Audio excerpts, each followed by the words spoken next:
All right, welcome everyone to Something to Talk About from the Bainbridge Island Senior Community Center, sponsored by Fieldstone Communities Bainbridge Island. Fieldstone offers innovative and compassionate care and are now accepting residents.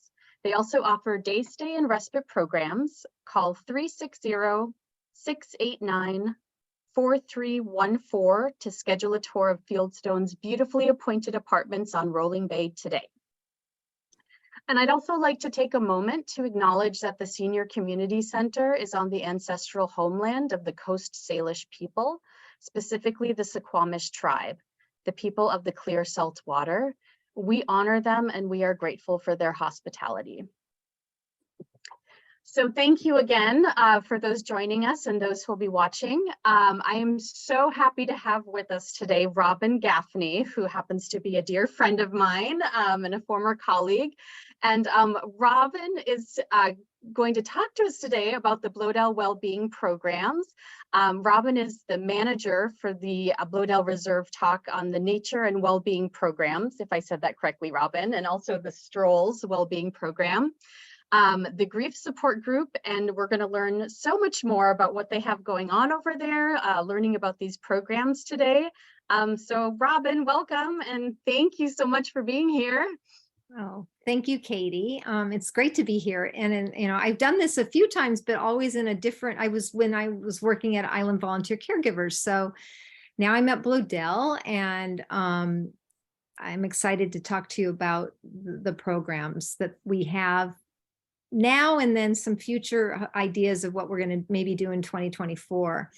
So, but before I begin, before I begin more specifically, I want to just talk a little bit about Bloedel and why they even have this nature and well-being program, which is the area that I'm involved with. And it really, oddly enough, starts with Prentice and Virginia Blodel, who they are not the original owners of Blodel Reserve. They were the second owners, and they bought it in the 50s. And if you've been there, the residence is where they lived. But Mr. Blodel in particular was kind of a man ahead of his time. And he really felt that nature had tremendous healing powers. And it came out of as a teenager, he had gone to a school in California called the Thatcher School, which is a boarding school that focused a lot on the environment back then. I mean, all the students there, they got a horse, and they were outdoors a lot. And it really was formational for him and made him aware of the power of nature.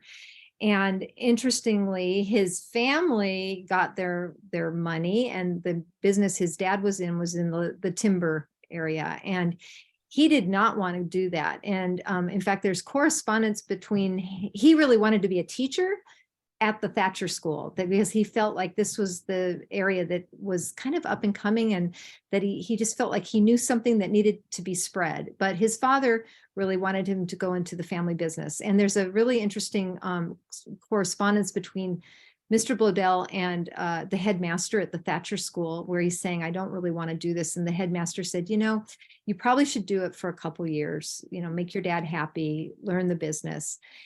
Well, he did it for 20 years. And but he actually even then brought, in the 40s and 50s, he brought practices like reforestation to an industry that hadn't done that before. So he was always looking out for the land.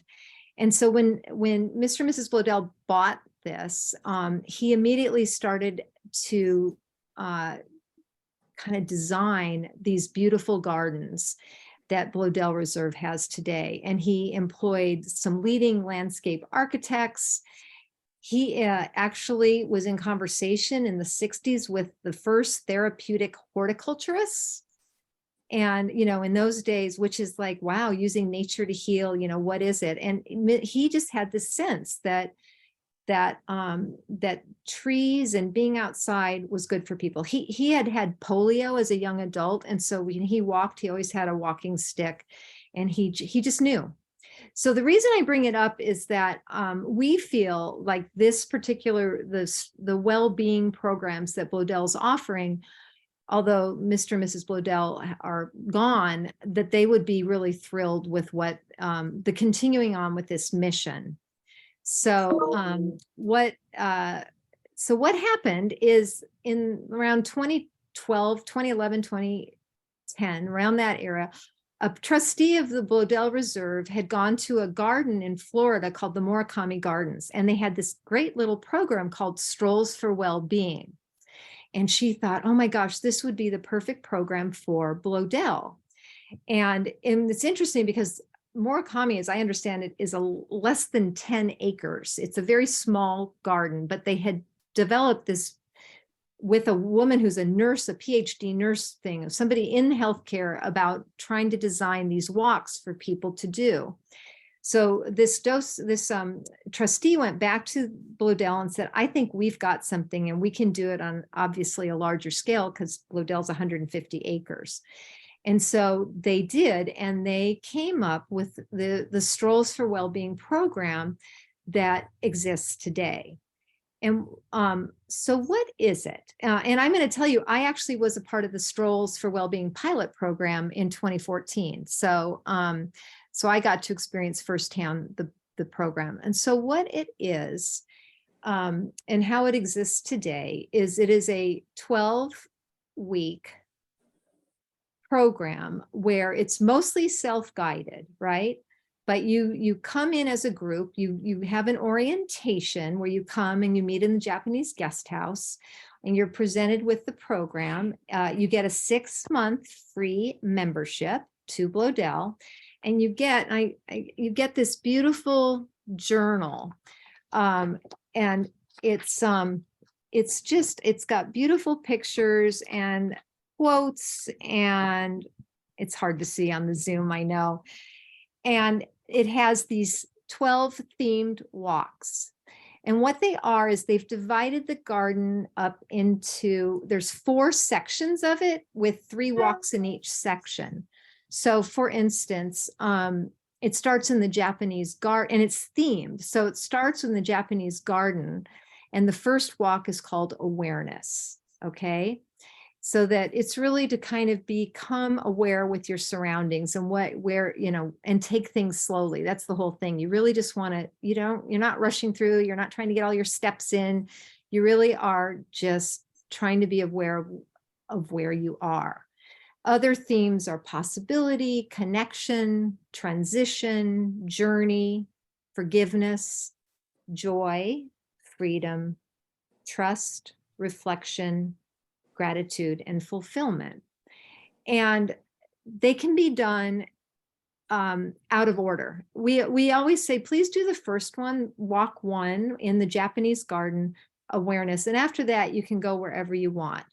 Ideally, we say, try and go once a week during the 12-week program, because the whole point is you are returning and you're noticing changes in the garden. You're noticing changes in yourself. There's places in this book to write. So we encourage people, there's blank pages to write. There's prompts and questions, and it's really a chance. It's really for you. It's really an opportunity for you to sit down and be with nature with no agenda other than being in nature. So in that 12, so you meet in the beginning as a group, and then you're off on your own. And I'll bring up another thing in a second. And then there's a midpoint meeting.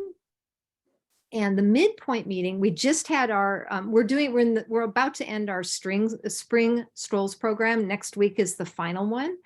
So about 6 weeks ago, we had our midpoint meetings, which was another opportunity to gather as a group. And we had 3 offerings. We had a guided mindfulness meditation in the Japanese guest house, which was fantastic, I'll tell you. We had another thing called Earth Altars, which was done by my co-facilitator, Karen Hust, where she got to take people a little bit on the periphery of Bloedel and gather up things that were on the ground and create these beautiful earth altars or mandalas. And it was really wonderful, especially if you have a creative flair and that's where you want to do it. And the other option was forest bathing, which is kind of a big word now. And what I can tell you is I got to attend 2 of the forest bathing sessions, and it's essentially a guided meditation in different areas of Bloedel. We were not only in the forest part, we were in the meadows, and we were in the moss garden, and we ended up in the Japanese garden. It's led by a guide who invites you to, it's very sensory oriented. So she will say, I want you in this section to really listen. And so you would say, so you would start, and all of a sudden, the minute she says, use your ears, listen, you all of a sudden hear rustling of the leaves, you'll hear birds, you hear airplanes. That's all okay. You're just hearing. Or she'll say, we're going to walk slowly, and I want you to look on the ground and see what you notice. And so when in that section, when I was walking, all of a sudden I saw this little ladybug on a little sprig of grass. And you'd never see it if you were just walking at a normal, even a slow pace. But so it's just that going deeper and deeper, so that you are experiencing nature at a different level than normal, or than usual, I should say. And, so it's very sensory. She asks you to hear and see and touch and just slow down. And then you share, she'll have invitations of what do you notice? And then you kind of gather as a group, and then you're off on your own. And it ends at the end. The last thing is we would have tea. She had collected nettles, and we had nettle tea, and it was really lovely, actually. And that was the forest bathing. And so then next week is our last week for the spring, and we'll all gather again. And there's been 4 groups, and then we'll say, well, what do you notice? What did you learn? Did you have favorite parts of the garden or whatever? So I'm excited to hear what people's observations are about the program. So does anybody have any questions about the strolls? Kind of how it works, or? How do we get to do it? Aha. Great questions, Sheila. So we are going to start another strolls program mid-June.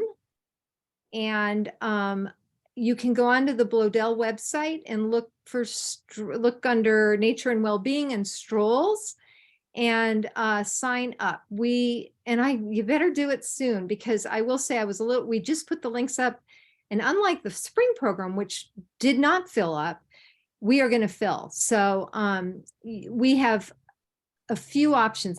So we'll have a Wednesday, June 14th. We'll have a 10:30 session and a 1:30. So a morning and an afternoon. And then we're trying something new. And this one has the most registrants, Thursday at 5 o'clock. Which is a really pretty time, I think, to be in the garden. We're having a session, and at this point, we have set aside Saturday because I have a school district that's supposed to try and fill it. We're doing that for the teachers.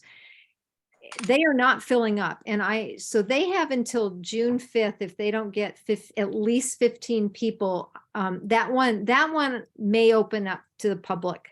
So I would keep an eye on that if they don't do it. So, and that'll start in June. They'll have their midpoint 6 weeks later, and then they'll end in September. And then we'll have another one in September in the fall to go through. And I think the beauty of it is every season has its own beauty. And I will tell you, I've been going to Bloedel for 30 years, and now I get the opportunity to work there, and I am blown away by the spring.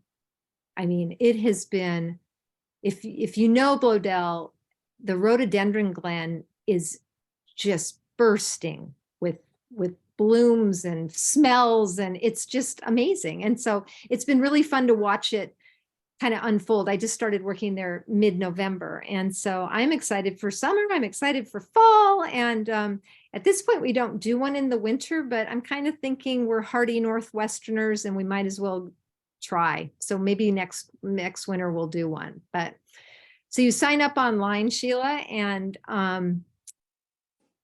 it's great. So one thing I want to say, and you guys are all local, but we get people, Bloedel is a far reach. So we get people who've signed up for this from Seattle and Redmond and Tacoma. And so we don't expect that they're going to come to Bloedel every week. But the beauty of this book, I'm going to show you the front. So the beauty of this book is that even though the photos and everything take place at Bloedel, there's no reason you can't do this at any local park or even in your backyard, that you can't do these mindful ways of being in nature and get the same benefits anywhere. And so, you know, I encourage the people that are coming from afar, hopefully, and they did come for the mid ones, but if they can't come every week, they can do it elsewhere. They don't have to be at Bloedel to get the benefits of what the whole purpose is, which is really allowing time in nature. And I'm sure you've all heard, there's so many studies of how beneficial it is to be outside. They say that if you're outside a minimum of 2 hours a week, that's it, 2 hours a week, that you get a lot of benefits from being there. And one of the things I learned when I took the forest bathing class is that there's something called phytoncides, phytoncides. Those are essential oils that trees emit to protect themselves from disease. Okay, that's great. They've known that. Well, they also now have been able to measure that humans take on those and it helps boost their immune system. So when you're in the forest for an extended amount of time, you are getting actual like scientific data that is helping you boost your immune system. So it's all really fascinating to me, and it's certainly worth considering. And we all know, we at least I know, I feel so much better when I've been able to spend time outside and just taking a walk. So Robin, could you spell that again, please? yeah, I'm hoping let me quickly, hold on. I will spell it again. PHYTONCIDES.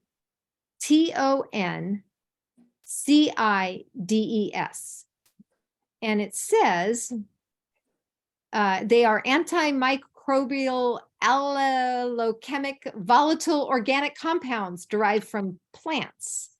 And they have antibacterial and antifungal qualities, which help plants fight disease.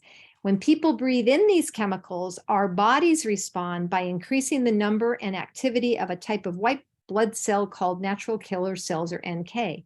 These cells kill tumor and virus infected cells in our bodies. Can you type that in the chat? I can, not right now, but I can. I'll do that while yeah. Okay. Yeah, I'll type it in for everyone. We found it fascinating. Just one other thing I'd like to ask. Yeah. You call it forest what? Forest bathing. And bathing, like you go bathing? Yeah, but you're not naked. I promise you, we're not asking you to get naked in the forest. It's a in Japanese, it's called Shinrin Yoku. Shinrin meaning forest, Yoku meaning bath. So it's really taking in the forest through our senses, though. So and in Japan, they've been using this as actual, like a doctor will say, you know, Sheila, what you need to go into nature once a week for an hour. It's like doctors prescribe it. In Canada, they do too. And so it really is, it's a little of a misnomer because water isn't involved, but it has all these health benefits and, you know, mood boosters and then the phytoncides. And so it's kind of amazing. It's all here.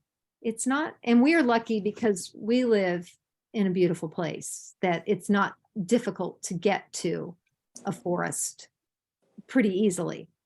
So, Indeed. yeah.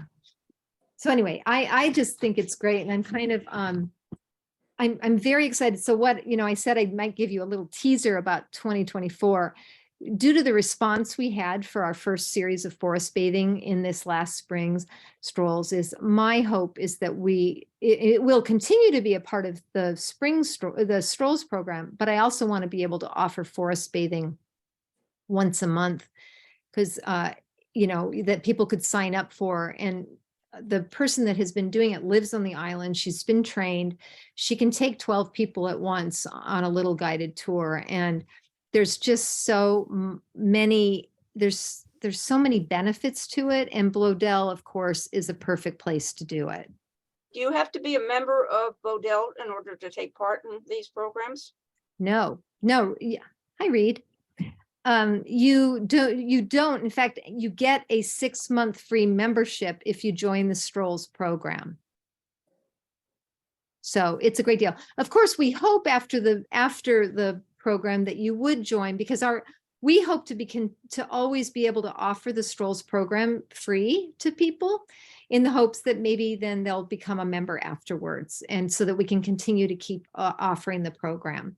But no, you don't have to be a member.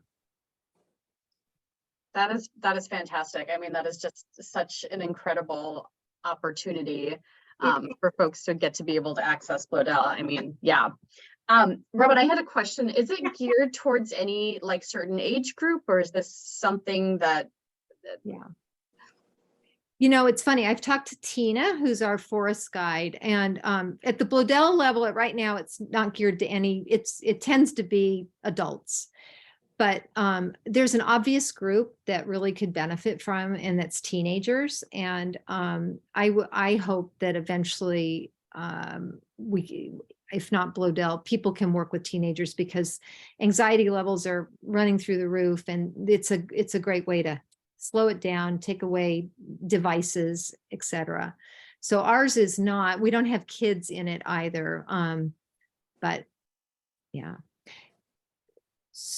Any other questions on the Strolls program? So then just to kind of give you a little history about what happened in the beginning with the Strolls, is when people would gather back on that third and final meeting, how were things going? How did you find it? A common theme was coming out. And so I'm talking about back in 2016, 2017, and that was of loss. And a lot, that there were people that were doing it because they had experienced loss of a partner or loss of something.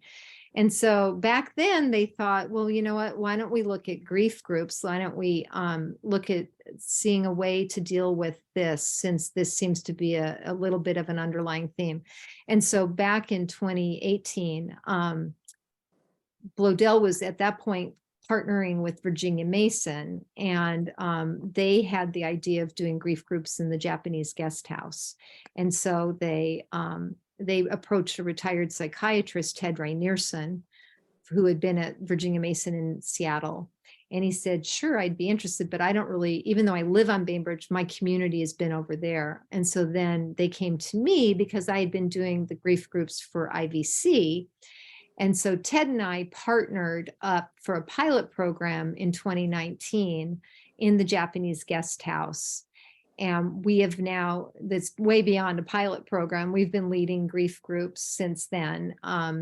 So that is also part of the wellness, kind of the health, the well-being programs that Bloedel is doing. And it's a joint partnership. It's an actual, like a legal partnership with IVC and Bloedel to do the grief groups together. So that's been a great way for, to have like-minded organizations partner up. Yeah, and Robin, can you take just a minute to share a little bit about what the grief group is and what it's like, and kind of who it's a good fit for? Sure. I will just say, I mean, this is, in my opinion, an incredible program. I'm obviously a little biased because I'm with IVC, but no, the feedback that we get is just so touching. It's such a powerful thing. And so anyways, yeah, Robin, I'd love for you to just share a little bit more about it. Yeah, this particular program is an 8-week where we meet once a week. for 2 hours in the guest house. We've now figured out in the beginning we took 11 or 12 people plus us, and we know that that's too many people. So we have 8 people who come together, and it is based on loss, actual loss of somebody. It's not, I get a lot of questions about, oh, well, I've lost my mobility or whatever, and that's not what the grief group is for. And if I were to devise a typical grief group, I mean, if I, averaged out what it was for those 8 people, it was usually 6 widows, 1 widower, and 1 somebody else. So widows are the number 1, usually person that does, although this particular group that I have right now has 3 people who've lost their mothers, 1 who's lost a brother, so that's 4, 1 widower, and 3 widows. So it's a little different, but you don't have to have a similar loss. It's just usually a loss that has happened in the last 2 years. And the pandemic, I will say, is really what we're really finding now is the role the pandemic has played in people's grieving process. So we aren't necessarily seeing people that died of COVID, but we are seeing people who died during COVID and in hospitals. And in the beginning, we had really sad stories where they couldn't be with their person, because they weren't allowed into the hospital, or they weren't allowed to have a celebration of life or a memorial service. So now we're kind of finding out, people are coming forward. So we do have people that are now maybe 3 years they lost their person, but they're only beginning to grieve now. So, or they've been grieving, but the grieving is, they can go more public with it. So we follow a pretty, there's a curriculum we move through. I feel like my biggest role is to hold a space so that people feel safe and can share their stories. Because really what it is about is having people accompany one another on their grief journey and meeting others that are, walking the same path at approximately the same time. And so they go through, and I think one of the things that Ted and I are most proud about is that afterwards, the groups always want to continue to meet, and oftentimes do continue to meet without us, so that they've met other people and they've gone through, that they continue to go through together.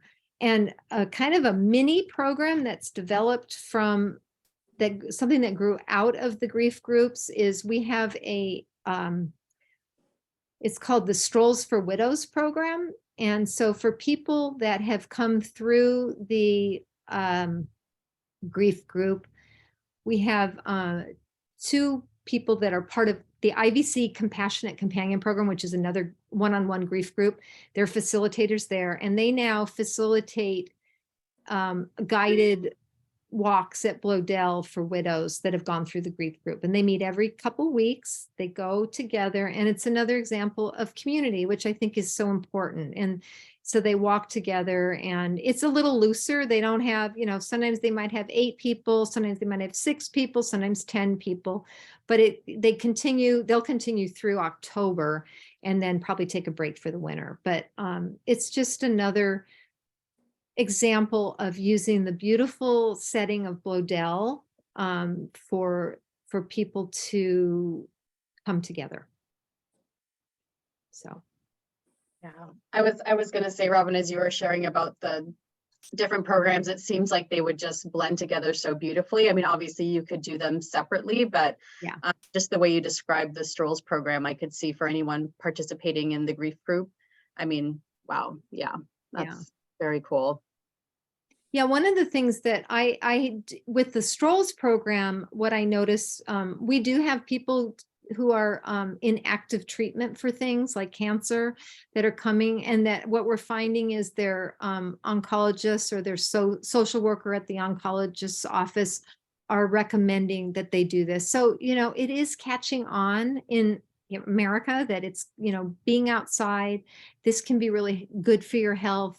getting out. And I will say we had during the last, one of the forest bathing trips that I went on, we had a woman who was definitely, she's undergoing something, and she and her husband participated. And what I noticed from the beginning of the walk to the end is how much lighter she was at the end, how visibly moved she was by that 2 hours that she was spent moving slowly through the forest with everyone. So I'm there to tell you, I'm a convert to forest bathing, and when I go out on my break at lunch, I'll walk much more slowly now, and you know, just to take some time and really be there. So I was going to say, Robin, I think you probably just converted a whole lot of us to forest bathing. Yeah, I think your description of it was just so beautiful and so calming. I think a lot of us, I imagine, will be doing some forest bathing. right. And look up that fight. And thank you for putting fight insides there. Look it up. It's like, wow. I mean, it's a powerful thing, and it's free. Yeah, right. No cost way. You No don't have to cost go to the involved. store and buy Yeah. those capsules of, you know, treatments. Yeah. Free, and you can get it just by walking out your door. That's right. That's right. Robin, one question that I had, you know, as far as mobility goes, is this something that folks who maybe have limited mobility or just doing longer walks is maybe a little more challenging for? Is that something that can be accommodated for folks? Yeah. So, so for the strolls program, when you're self-guided, you can go where you know, there are some really good maps at Bloedel about trails that are easier and trails that are not so easy. So if you have a walker, for instance, there are trails that you know, it's very hard to go on a bark trail with a walker. And like the rhododendron glen has, if not stairs, they've got steeper, and it's harder. So that is not the most mobile place. But you can also get to the Japanese garden, which I think is beautiful. You can get down there on that road, and you can just sit overlooking the pond at the guest house, looking down, and get many of the same benefits. Mobility is an issue, and certainly for the forest bathing, I had a person with a walker who was signed up for the forest bathing, and I just called and I said, you know, a walker isn't going to work. If you use walking sticks, that would be fine. And they did. They used walking sticks and they were able to do it. So so I guess my long answer to your question would be, it's doable by looking at the maps. If you were sticking with a walker, there are ways to do it. You are not able to go on all the paths, but you can still get to places and experience the beauty without moving very far. So. Great. And I imagine that if folks are maybe like a little unsure or just want a better description, they can always contact you all just to kind of figure out what paths might be the best and just kind of what it. Yeah. And we do have a good map showing that at the gatehouse. And you know, if you've been, I have to give a plug for the gatehouse. I don't know if you've been to Bloedel lately, but I love going in there. They've just got some beautiful things, and they're incredibly helpful with questions when people have, and even if you have problems getting a time ticket, because you do have to do tickets to go on your own, it's always more difficult the first time. And once you do it once, you're fine. So, but the gatehouse is great about helping people sign up. Excellent. That's great. And Robin, I was just curious about the books that are used for the Strolls program. Are those available for folks? Like, let's say if somebody just knows that they're not able to really work with the scheduler program, can people purchase those? Are those anywhere that people can find, or not yet? Not yet. But the interesting thing is, like, this particular one is the first one, and I need to look at, because we're about to go to print for another batch that I've kind of redone some things. And so I would love to be able to, because they're beautiful books. So let me just say this.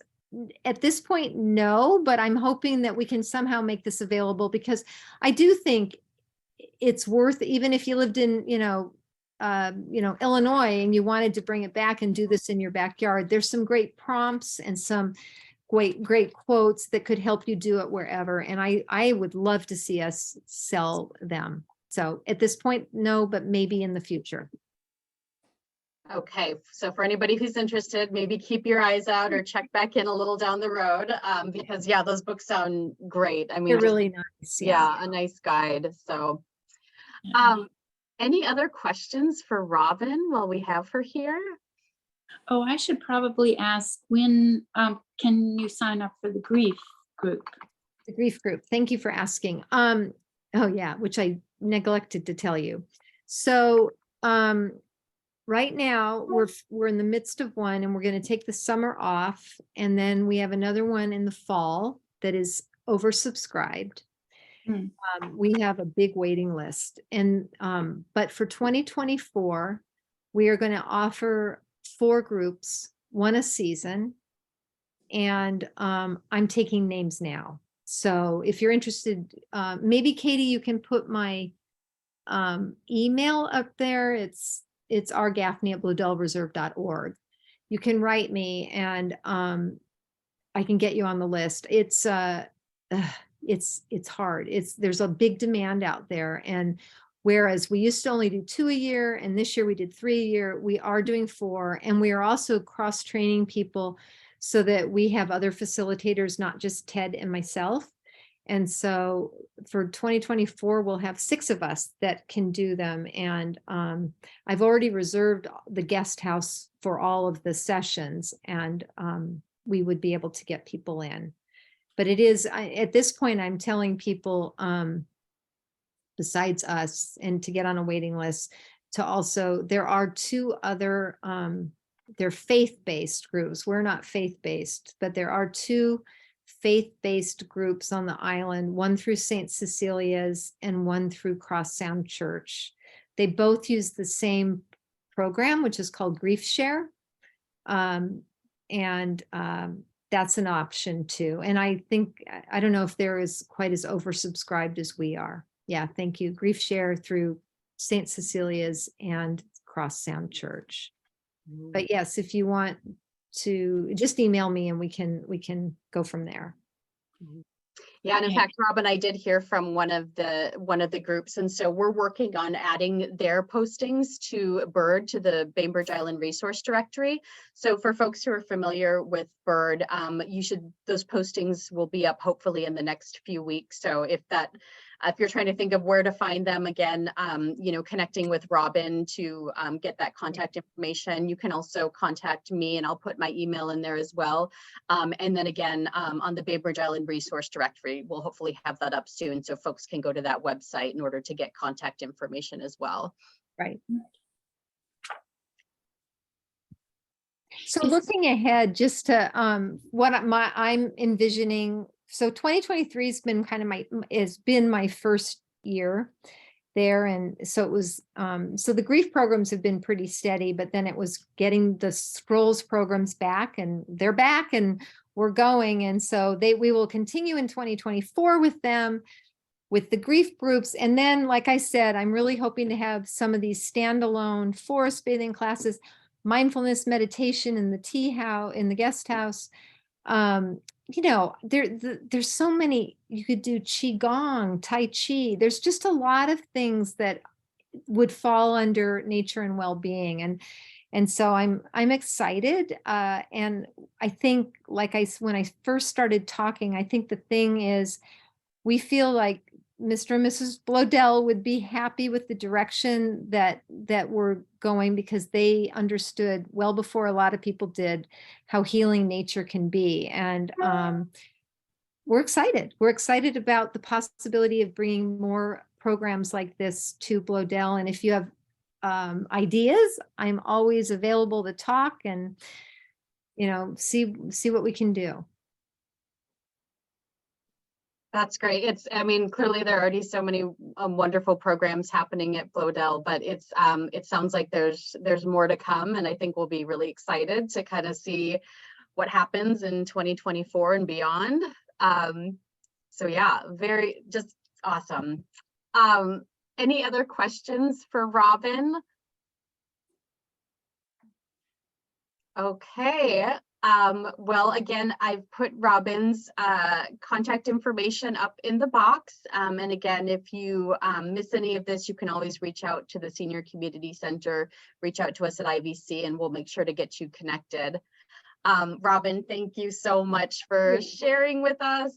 This is great. Like I said, a lot of this was new to me as well. So it's just really wonderful to hear about what all is going on at Bloedel and through the programs. Thank you everyone so much for joining us.